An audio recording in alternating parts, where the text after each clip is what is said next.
Las campañas políticas para las próximas elecciones europeas están llegando a su fase final en Bulgaria. El 7 de junio finaliza el periodo de campaña en el país antes de las elecciones del 9 de junio. Destacadas figuras europeas como la presidenta de la Comisión, Ursula von der Leyen, y Manfred Weber han brindado su apoyo al ex primer ministro búlgaro Boyko Borisov. El partido conservador HERF de Borisov lidera las encuestas.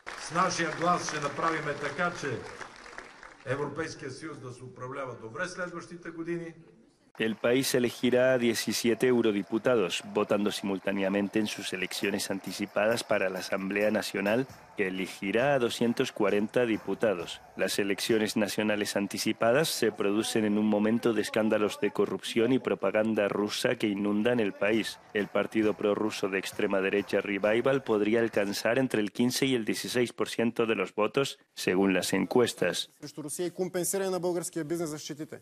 Премахване на военната помощ за Украйна, както и даване гаранция, че няма да бъдат изпратени български войски в Украйна. На пето място, предоговаряне на условията за членство на България в Европейския съюз. Това са важни, наложителни, изключително успешни мерки, които трябва да бъдат предприяти буквално в рамките на следващите няколко седмици. Сега, преценили сте, господин Костадинов? Según las encuestas, el Partido Liberal Pro Minorías Movimiento por los Derechos y Libertades podría lograr un 13,5%, seguido de cerca por la Fuerza Reformista Anticorrupción. Continuamos el cambio Bulgaria Democrática con casi un 13%. За мен е чест да бъда част от този отбор